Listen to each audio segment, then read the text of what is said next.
to be honest, don't really know what I'm doing. He was often a player that I would buy on Football Manager. It's already a terrible reason. From Jon Snow, Matt puts Dan's wardrobe to shame. You know nothing, Jon Snow. Look at him, the cat that got the cream. Ian Taylor said it was the worst thing he'd ever seen in his life. Monk, really, I know he's manager. What kind of say this? Gary Monk, 5 out of 10. I haven't finished yet. I cannot believe Gabby Abonahor. That's crazy, isn't it? That's terrible. Yeah, we may well have lost listeners early doors again with a long-winded intro. Go, shoot. Hello, welcome to the Villa View podcast with me, Dan Bardell, and Tommy Julian in his now customary pink shirt. It's been a busy day for Tom, to be fair. It's actually 9 o'clock now. We're recording, so he was on poor form last week with fatigue, so God only knows what tonight will be like. All right, how many insults have you chucked in there in the first 40 seconds? A few. I'm upset that I've had to come back to work. Yeah, well, I'm sorry about that. Okay. I'm back at my old stomping ground. It feels good. But I'm feeling... Last week I wasn't actually fatigued. I was ill. I was full man flu last week. But back to fighting fitness, as are the Villa boys. They really are. A very pleasant surprise at Villa Park on Saturday. I feared the worst against Fulham, to be honest, but to see us come away with 3 points and what I thought was a good performance, it's very pleasing. Yeah, it was a 2-1 win. Villa continuing their unbeaten streak at Villa Park. And Villa Park is a fortress nowadays, especially compared to what it used to be. Yeah, absolutely great. A 2-1 win. John Terry got his first goal of the campaign as well, which was pleasing to see. Dan, you were there. What did you think, first of all? How did you enjoy it? I really enjoyed it. I think that's probably one of the best games of football I've seen down Villa Park for 3-4 years. I really enjoyed it. I was quite surprised by the reaction on fan cams afterwards. I mean, obviously I didn't do the fan cams. Matt did them, and we'll come on to Matt and his final fan cams. But when I watched it back, I was quite surprised by some of the negativity because I thought it was a really good game. And I thought Villa were more than in that game. But Fulham, they passed the possession. I think Fulham had a very high percentage of the possession. It was in the 70s again. Yeah, it was something like 70. What was it? 72 to 38 or something like that. But that doesn't add up. Forget about that one. But the way they passed 68 to 32. But the way they passed the ball between their defenders and goalkeeper, I reckon that accounted for most of the possession. And they did look dangerous when they came forward, Fulham, and obviously Sam Johnson's had to make a very good save at 2-1 to keep us ahead. But we had chances as well, and I thought both teams looked like they were going to score every time they came forward. It was a really good defensive display and a really good attacking display, I thought. Yeah, I thought Hurahan as well put himself about a bit more, which we don't often see, but I thought he was combative. Also, obviously, his free kick led to Terry's goal. That's something that I've been campaigning for a while. He put a couple of good flat deliveries in, actually. We could have maybe got a couple more from those free kicks. Do you think the keeper was a little bit at fault there? He was a bit in no man's land for Terry's goal. I think it was a good ball. It was a good ball, you're right. I think the defenders maybe should have tracked John Terry a little bit better. I don't think you can blame the keeper. It was a great leap by John Terry, and it's something that I've certainly wanted to see, and I think that we should score more goals from defence. I've talked about it before. But great to see John Terry on the score sheet, especially, obviously, he will have enjoyed that one against... He did enjoy it, didn't he? The first goal and against Fulham, he will have liked that. Their goal, great free kick, but a little bit of a clumsy challenge from Glenn Whelan. It was a bit of a needless challenge at that stage of the game, at the end of the half. But it's one of those, isn't it? It's a free kick. It was quite close in. I said to my dad he'd do well to score from there before he took the free kick, and then lo and behold, he scored. Yeah. Scored from there. But it was a very good free kick in off the post. At the time, I thought maybe Johnson would be a little bit disappointed because obviously it was on the side he was standing, but he hasn't got much of a chance with that, looking at it back. No, it clipped off the post, didn't it? But for me there, Whelan's a very experienced defensive midfielder. You know, he knows how these strikers play. You could see just the play slowing up, and Whelan just doesn't seem to engage with that and kind of runs into it. It's a definite free kick. There's no doubt about that for me. What have you made of his performances so far? He's seems to be a player that we talk about quite a lot. Would it be unfair to say that he's maybe one of the poorer signings of the summer? I disagree with that statement. Well, I think he's heavily scapegoated at the moment. Right, I don't know why it is that there always has to be a scapegoat at Villa. And I've noticed something today, or I've thought of something today. Mm-hmm. It always seems, most of the time, seems to be the deep-lying ball-playing midfielder that the fans don't like. So there was a time when Barry Bannon was playing that role. He was heavily criticised, jeered, booed by the fans. The fans didn't like him. There was then Westwood, who bore the brunt of the criticism for a number of years. I thought harsh. I thought he was a good player, and it now seems to be Whelan. So the fans never seem to like that player that sits in that position. I feel like Whelan's a different player. He offers less than... His passing's better than you think it is. He made 2 lovely passes in the second half. Yeah. He was involved in the goal, and that's gone unnoticed. If Horahan, someone the fans like, had made that pass that Whelan made in the second half to Josh Onomah, they'd be raving about it. Yeah. He just seems to be the scapegoat, and I don't know why there has to be a scapegoat. He's not as fit as it. No, fit's the wrong word. He hasn't got the legs that he used to have because he's getting on a bit, but he offers us a lot of protection. I don't see teams like.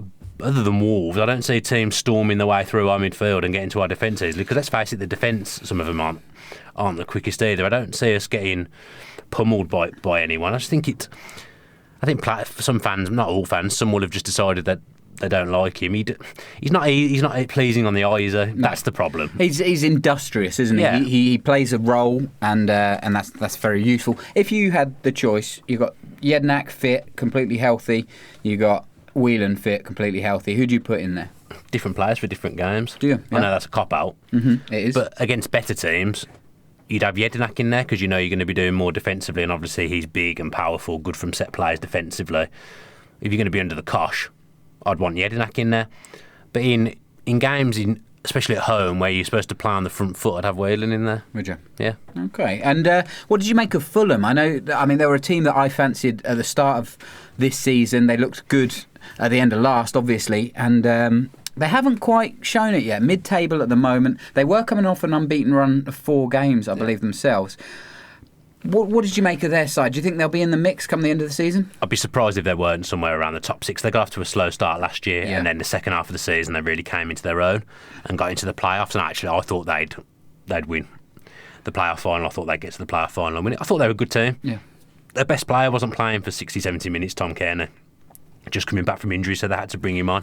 They got Sessegnon at left back, who looks like he's going to be a really, really good player. Maybe didn't have his best game, but you could just tell he was a proper footballer. They may be lacking a striker.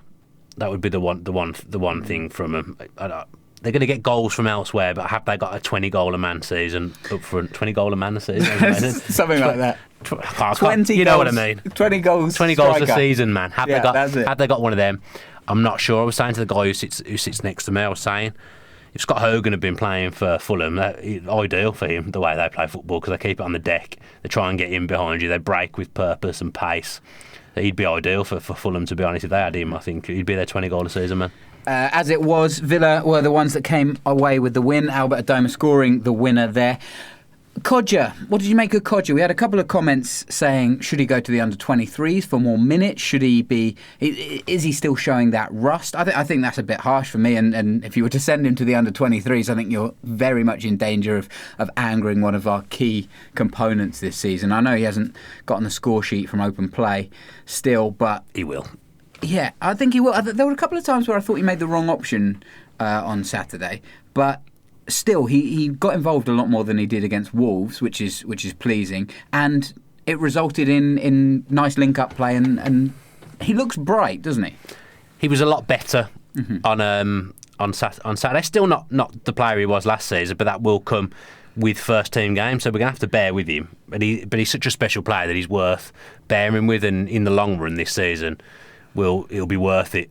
Just getting him through these games now, giving him 90 minutes when he's not perhaps at his best. Get him through this, and come the second half of the season, he'll be back to what he was doing last season. In my opinion, I thought he was good. I thought he was bright. Again, not up to the level of last season, but certainly better than he has been the past few games. If anything with Kodja, I'd say it was the other players, because it was almost like they wanted him to score too. They wanted him to score too much, because Horahan had the chance to have a strike from the edge of the penalty box, which is his absolute bread and butter.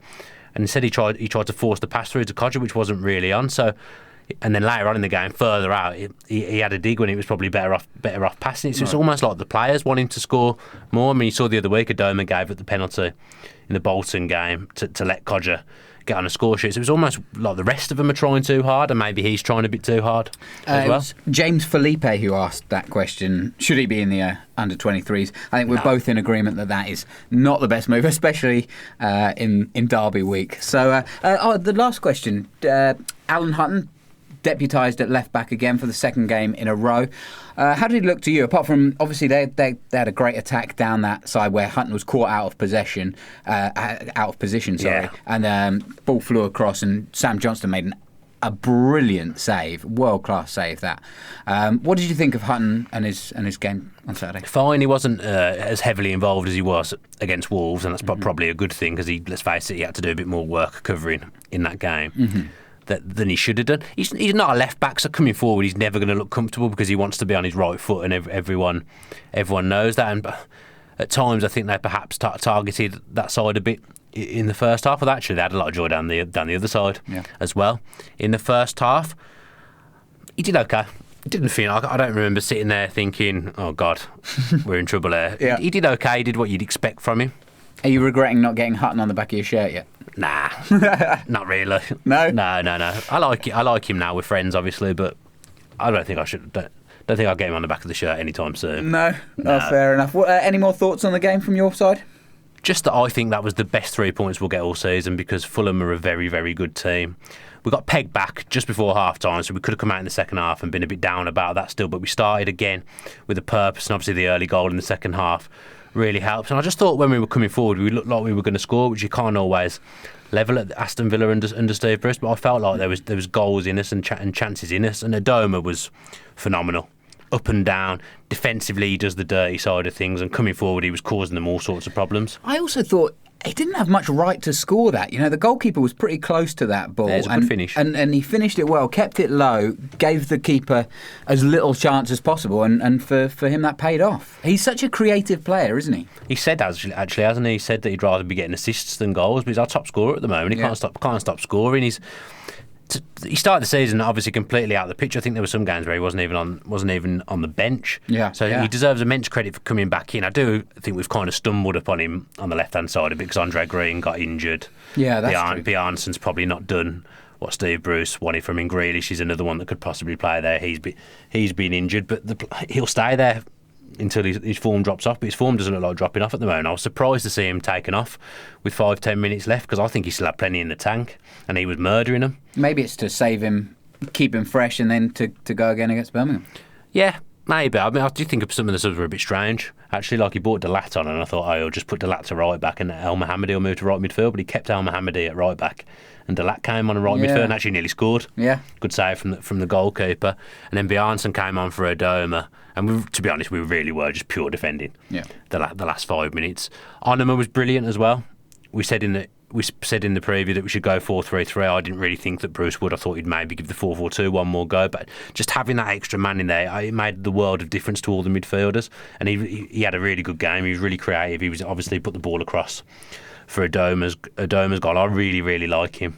Really, really like him. There's been a bit of talk, hasn't there? Steve Bruce said that. What did he say? That he wanted to break the bank for him, that kind of thing.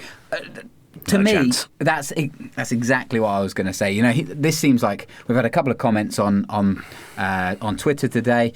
What would Onuma's price be? Would you break the bank for him? To me, that just seems an easy throwaway victory comment for Steve Bruce. He can say, I'd break the bank for him, but there's no way that Spurs are going to let a player like Onuma go, do you think? Well, if Steve Bruce thinks he's that good, why hasn't he been playing him the last 4 or 5 games, 6 games? I know he got an injury and then the team, to be fair, were winning, so actually that could probably be the reason. He didn't want to change a winning team. Definitely the reason. But you'd have thought if he was going to wanted to break the bank for him, he'd have found a way to get him in the team. How much do you realistically see him being worth? Because 15 million isn't anywhere near realistic, I wouldn't have thought, for a 20-year-old English talent who's now scoring goals and playing well. Spurs aren't going to sell him, so I think it's irrelevant.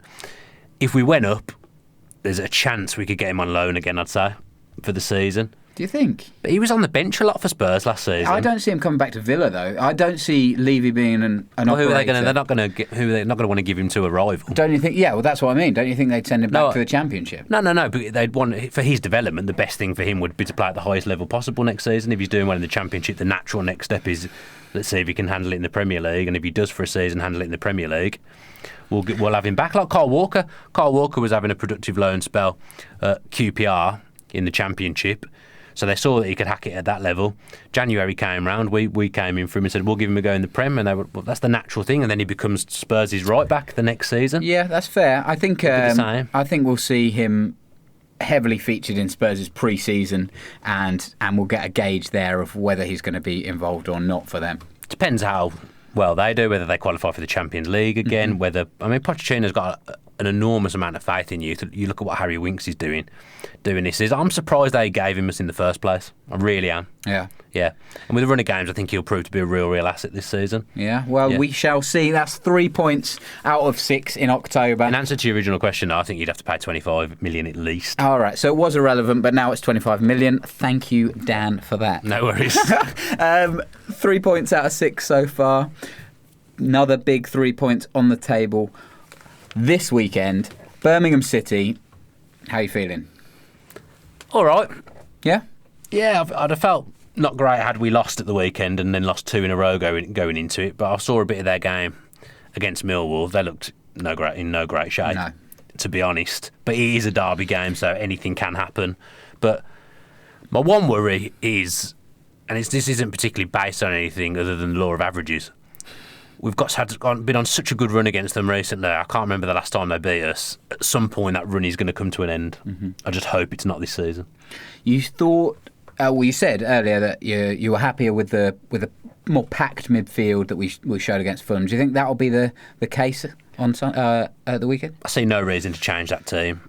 I think Snodgrass has been very good. He didn't have his best game on Saturday, but he still didn't shy away from anything. Even though he was getting frustrated with himself, he still tried to get involved in the game, which is the sign of a strong player with a strong mentality. There's no reason to change anything unless we've got an injury. Do you not think Davis would be quite good at bullying the Birmingham centre-backs? Is it?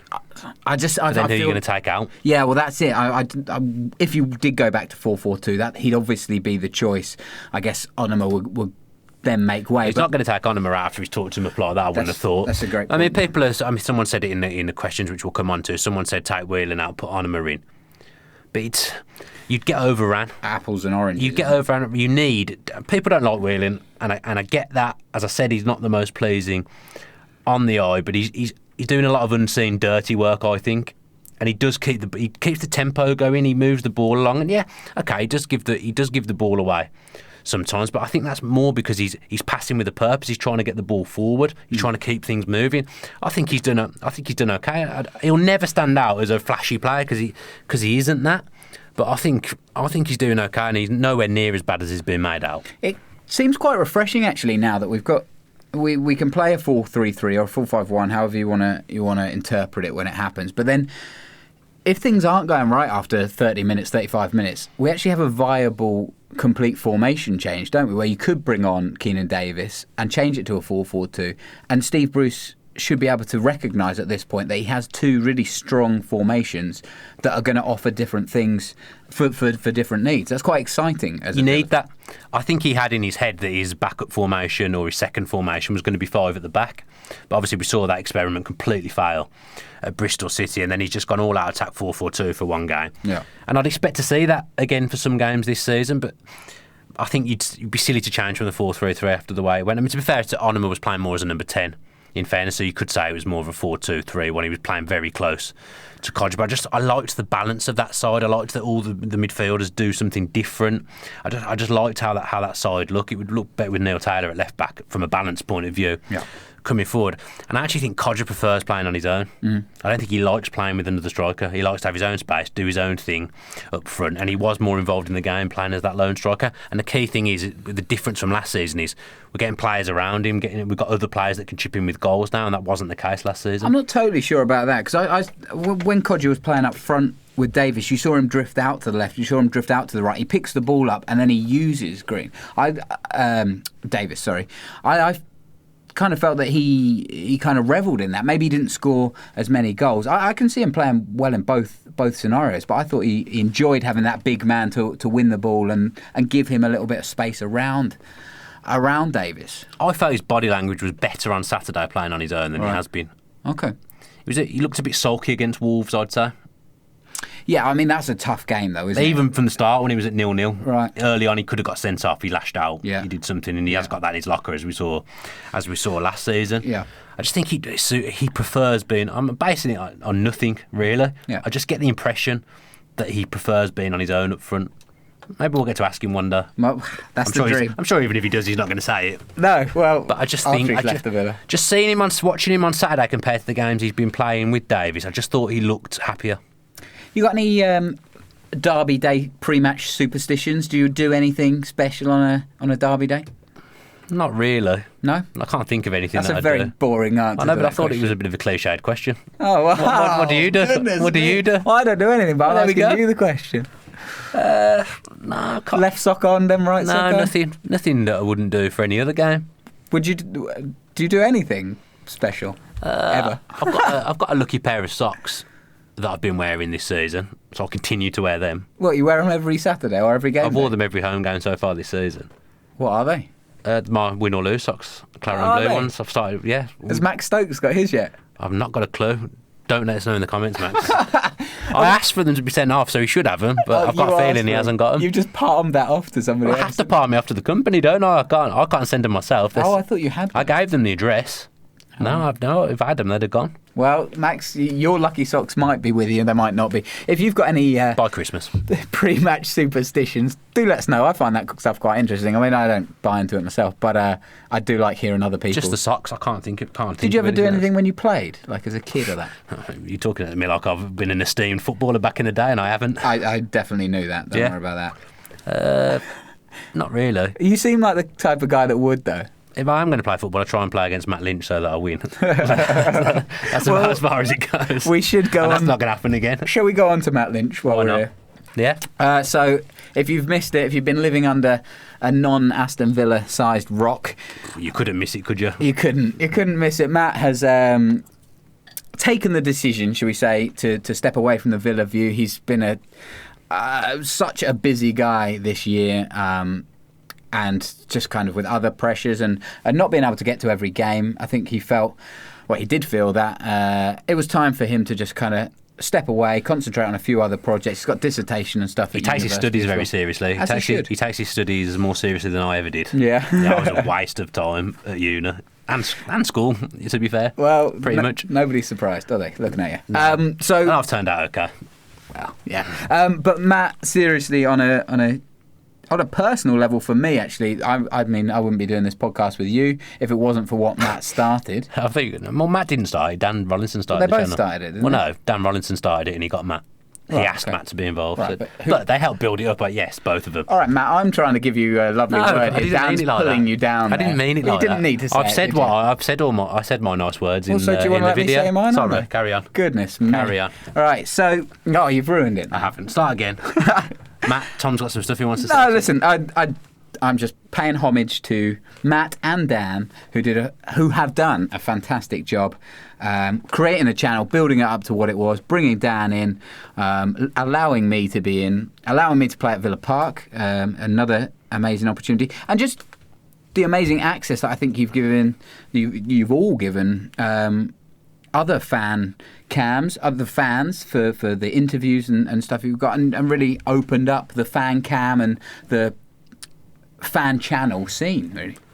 Yeah, I mean, That was a bit rambly. it was very rambling. I don't think you've paid him the most respect that you could have done there. I think even Well, you I maybe disrupted paid it. more respect with my disruption. He's a young guy, Matt. I think sometimes, like in comments and stuff, when people talk about us in comments on social media or whatever, Matt's really, really young. Like, to have headed a fan channel in that absolute rubbish season on your own, trying to get fans to speak to you after you've just been dumped 6-0 by Liverpool and getting beat by every team that turned up at Villa Park. I think to start something from there, he deserves an enormous amount of credit, because I wouldn't have fancied doing that at my age now. So for him to be doing that at 20 or 19 or whatever he was at the time, I think he deserves an enormous amount of praise. And he works very hard. Matt, and obviously he's going to work hard in his studies, he's going to do well at uni. And I said it in the video that we did together pre-game. I know that when he finishes uni, he'll go on and he'll get something special and do something special straight away, because he's already done so much. And that's not even been his job. But he's already achieved so much in such a short space of time at such a young age. So I know that whatever happens, he'll be okay, and he'll always be welcome back. He'll always be able to do anything on the channel, because, as I said, he's the original guy. He'll always be. the original. I mean, yeah. I mean, that's essentially If he moves to London and says, I've suddenly got some time on my hands, there's a podcast spot. Your place is going to be in trouble. Well, yeah, we shall see. But a couple of people asking what's happening to the Villa View, what's going to go on. I don't know. We don't Nothing's know. happening to the Villa View. It's not going anywhere. We'll still be doing our ramblings in the podcast studio once a week, I mean, sure. Dan will let me know, the probably an hour before the podcast that I'm no longer involved in it. No. I'll know when you know. And we're gonna find a way of sorting it. We've got a few plans in our head. Don't want to announce anything too concrete yet because it would be silly to, and it then change. But from the fans' point of view, especially from what we've been doing this season, nothing's going to change because there'll still be a match preview before Sunday, and we're going to try and get out some more filler videos as well. Because to be fair, we have slacked off with them a little bit due to time constraints because I'm quite busy as well. Mm-hmm. Obviously, it's not. That's the problem with the Villa View is like we want to treat it like it is our full-time job, but it isn't. No, like we have other things to do and other commitments. I can't tell you how much I wish this was my full-time job. It'd be the dream, wouldn't it? Yeah, absolute dream. So, thank you to Matt. Villa View to continue. Yep.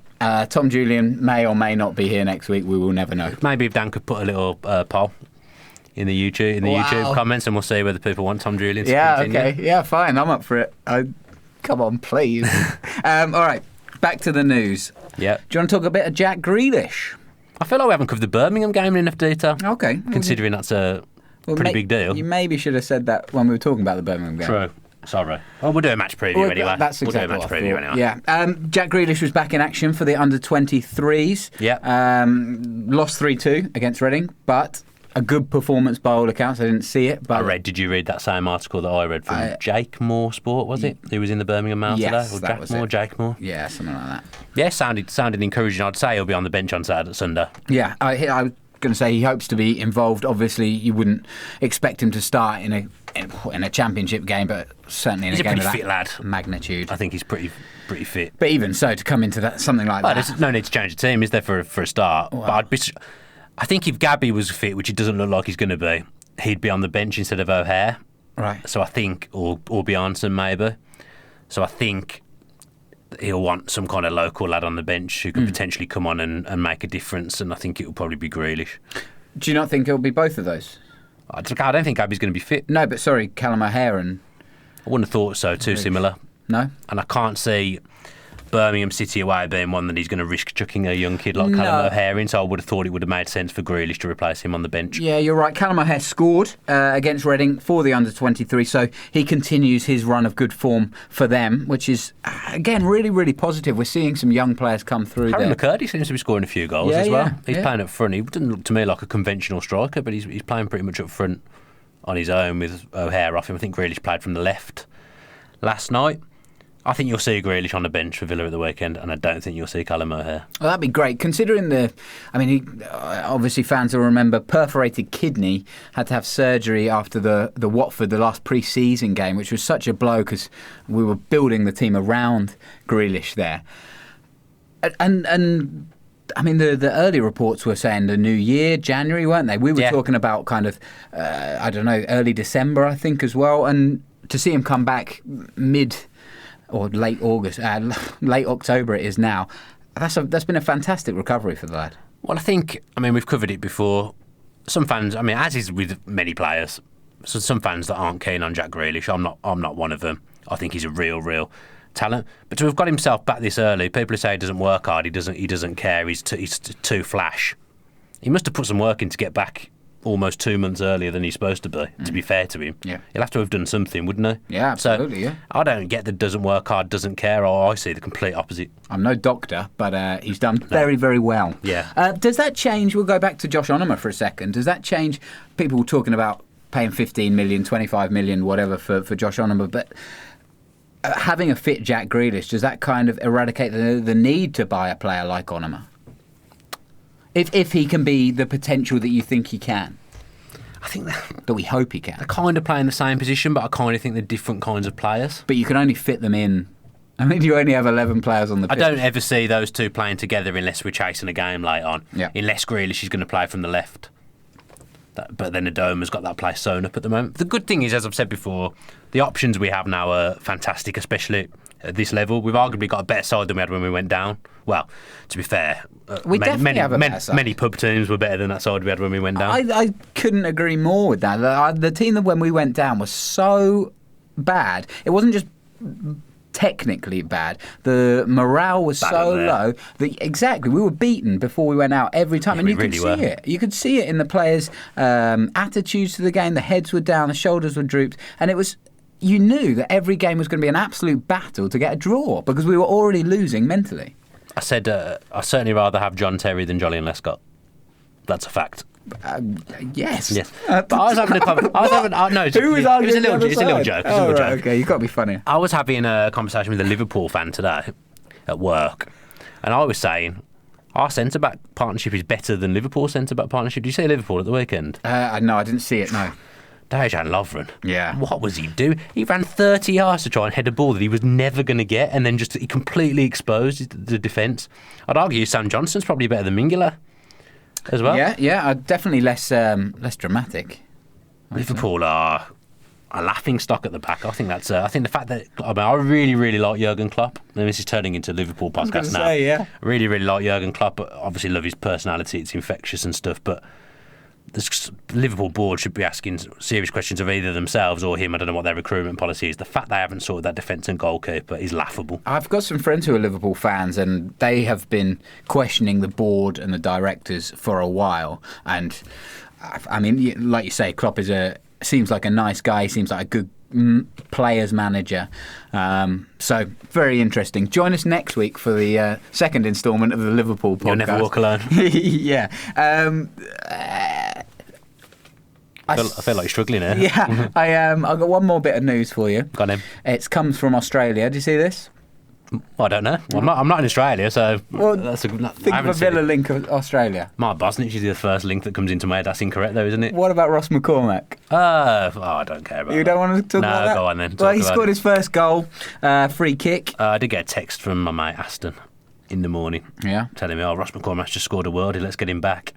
Really? Calm down, Aston. Yeah, It's the Australian league, and then he was trying to tell me it was decent quality. It was good. No, the league was decent quality. No, forget about that. Ross McCormack, I think they're unbeaten, aren't they? Is it? I don't know, because I've paid no interest into it whatsoever. Yeah, I think so. So he scored the winner, and I mean it's good. He in this article, McCormack said that he looked forward to going to training because he knew that he would be involved in games on a Friday or Saturday, which is when they play, and that's good. This is what we were talking about at the start of the season, where McCormack was being linked with several players, and I said it's important for him to play somewhere, otherwise he's just festering, and it would have been no good to have him in the under-23s because frankly he takes a spot up for a young player that we want, and now he's the other side of the world. He's getting a bit of confidence back. Whether he comes back to Villa or not, it's not really a massive concern to mine, but getting some feedback for him, and if he can score 10 goals in the Australian League, then he might go somewhere else and we get a little bit of money for him. I think whatever he does is going to be irrelevant because I think he'll obviously score a few goals on loan in Australia, as most semi-decent footballers would. He'll do okay. The loan will get extended to the end of the season. Whatever happens, we're going to lose him for a nominal fee. Yeah. We've paid 12 million for the guy. We're not getting that back. No. I don't even see us getting 1 million back. Do you not? That's how far his stock's fallen. And plus there's question marks over his attitude now, which means people aren't going to want to take risk on him. Well, this is what I'm saying, though. If he's playing and he's scoring goals, and I know it's a terrible league, I get that, but if he puts 10, 12 goals together, Melbourne City, where he's playing now, they want to keep him because they win the league, they go unbeaten or whatever with him. That might happen. You never know. No, and I've you no get doubt. 4 million for him. No chance. Don't reckon. I'd be shocked if we got 1-2 million for him. I don't know now. when his contract's up. I'm imagining he's got a bit of time to run. It would have been at least a 4-year contract when he signed, so he's got 3 years, 2.5 years to run on that. But it's better in playing than I don't think rotting. it makes a difference. I still think the outcome's going to be the same at the end of it. I was one for saying he should have had a chance at the start of the season, but I look at the team now, and if he was to come back fit and firing, where does he fit in? Well, he doesn't. Yeah. But I feel like you're missing my point there. I don't want him back. I'm not missing your point. I see what you're saying. It's better for him that he's off there playing rather than festering at Villa. But I think just whatever happens, that league he's another strong enough quality for people to think, oh, he scored goals in Australia, we'll pay 4 or 5 million for him. It's not going to happen. Yeah. Whatever happens, he's going to go for a nominal fee. Well, we shall see. We shall see. Any more for any more? I've got some questions. Yeah, get the questions up. Yeah, there's one. Especially as you wanted to slope off early last week, so we didn't really get through questions. I didn't want to as slope well as we off. should have done. I had work to do, and Can I call you out on something? Yeah. On the podcast, you denied there was anything to do with your NFL commitments, and then obviously I was packing away, still in the room. It was for your NFL commitments. partly. Well, no, 100%. No, because what I do is in sports, the sports industry. The person that I was speaking to was partly, well, she does work in the NFL, or she certainly used to. I was getting some information from her for the NFL, but there was also a secondary part to that which you actually missed because you sloped off early. How convenient. Well, I sloped off when the podcast had finished. Yeah, well, that's true. I don't need to be here for your NFL interviews. Listen, we It's digress. Anyway, it worked out. Everything was okay, though she wasn't very happy because I was a bit late. Bring back Matt Lynch is all I'll say. I couldn't agree more. Luke Redding asks, if Gabby isn't fit to come on and score the winner, as he often does in big Birmingham derbies, who would you love to see grab the winner? Anyone. Now, see, I've got an obvious one, I think. Hudson is yours. No. No? Literally anyone, I don't care. I would like it to be John Terry because of all the stuff that the Birmingham City fans were going on. They were like, oh, yeah, we're going to sign. We're the biggest team in Birmingham, all this kind of carry on. Obviously, John Terry signs for Villa. Never thinking about signing for Birmingham. I'd love it if he notched one. Ideally, I'd like Ian Taylor to come down from the director's box and bang one in, because I don't think he ever played against Birmingham City in his whole career. Really? So I'd like to see him score. I was gonna. That's great that you answered like that because I was gonna open it out to you to like if any Villa player ever. Can you imagine the scenes if he scored? Why is it? What he was just injured, never happened. He was suspended? injured, suspended. Yeah, when at Villa, and I don't think he ever played them for anyone else either. Yeah. Oh, fascinating. I like that question. Thank you, Luke. You can let us know in the comments who you'd love to see come on and score the winner against Birmingham City. We had a little bit of a technical issue there, but we're back. You can let us know in the comments section who you'd love to come on and... I can't say it. Sorry. Let us know in the comments who you'd love to see come on and score the winner in the Birmingham derby. Oh, no. Carry on. You can let us know in the comments who you... Oh, God.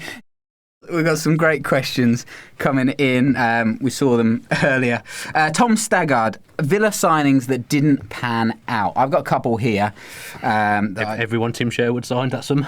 Oh, yeah, Tim Sherwood. Yeah, that was poor. Micah Richards and Julian Lescott were two that I was quite excited about, especially Micah Richards, who burst on the scene, really. I remember him scoring for Man City in the FA Cup and swearing in his press conference, and you just thought, that's a really exciting Against player. Villa. Against Villa, yeah, absolutely. And he's a really exciting player for kind of England, and then it all just fell apart for him, didn't it? Injuries have killed him. And- really, to be fair. And now he's Been just... a bit sorry for him. I know it's difficult to feel sorry for someone who obviously earns a hefty wage for not doing very much at the moment. Absolutely. I'm sure he wants to be fit. I'm sure he's not just sitting there every day not wanting to be involved. I'm sure he'd love to be back involved again. Well, we don't know, do we? We don't know. We never hear anything, do we? But I don't know. He's not fit, is he?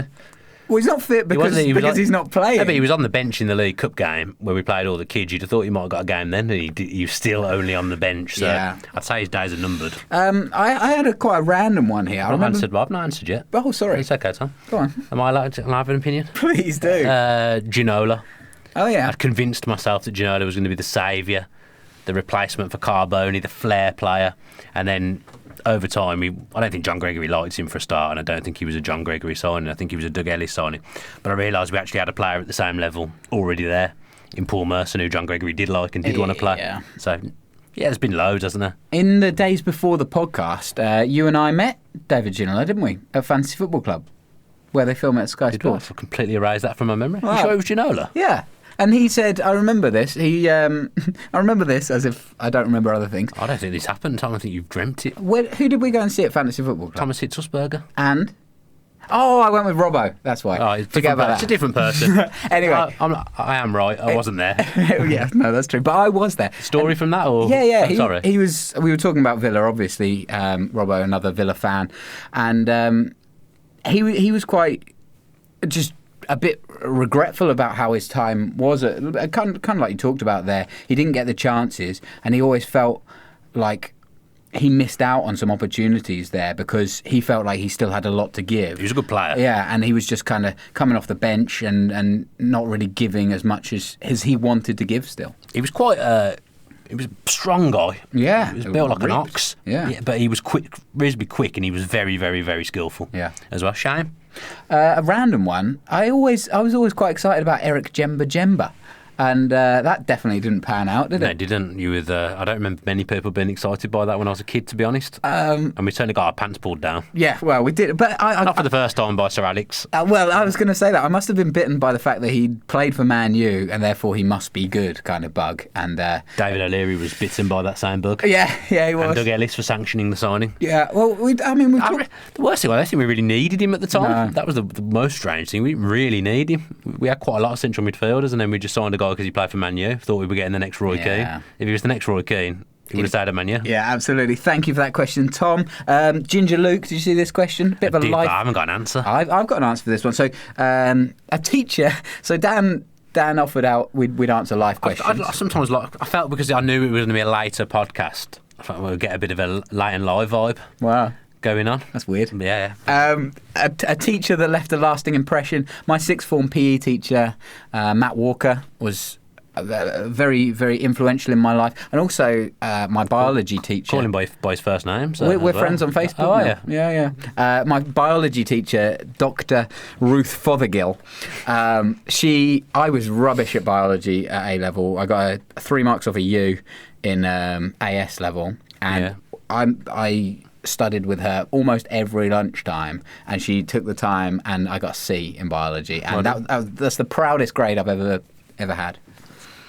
So thank you, Dr. Ruth. I've got teachers that I liked, but I can't think that they ever made a lasting impression on me. I don't think I've ever been given a piece of advice by the teacher and I've thought, I'll take that on board, and it stayed with me. Mm-hmm. Maybe I'm unteachable. Yeah, you are. Mr. Walker always told us that we make our own luck. He was our football coach as well, and we had an unbelievable run in the cup. So that was great. Okay. Thanks, Wadden. Thanks for that question, Luke. It's probably killed the vibe of the podcast a little bit in the end. Well, you didn't want that late in life. I haven't got I'm annoyed that I can't think of a teacher. It's made I liked my rugby teacher, Mr. Evans. He was a bit tough on me, though, I always felt. Sometimes put me on the bench when I didn't think I deserved it in rugby. Oh, dear. That's tough. Yeah, what's tough? Got another question about pies, but we've kind of answered that before. Yeah. So don't need to worry about that. Mark Hutton says, do we be brave and go back to 4-4-2 on Sunday and send a clear message to the Blues, or do we go 5 across the middle and pick them off? Kind of talked about that a little bit. I like the option of having 2. Yeah, just because you're 4-4-2 doesn't necessarily mean you're more attacking. Yeah. Because I'd say we played better football and looked better going forward with a 4-3-3 than we did with a 4-4-2 the previous week. So 4-4-2 doesn't necessarily equal attacking football for me. We had a lot of comments, a lot that I wasn't involved with. I think there was somebody who's got their settings set to private and I couldn't follow it. Martin. I had no idea what was going on in that conversation. But it seemed to turn into, should we go up and then sack Bruce, which I thought seemed ridiculous. We've covered it a bit before as well. It would be very harsh to sack someone who gets us promoted. Yeah. Very harsh. But I can see why people don't think he's the long-term solution, because he hasn't really been a long-term solution for anyone else in the Prem. But a leopard can change the spots. Doesn't necessarily mean it won't work for us. Yeah. I've got some comments, unless you've got another question to go on to. David Hunt's, as Matt's left, we've already covered it, I suppose, as Matt left, with Dan doing more for AVFC Facebook Live, will Villa View be coming to an end? No.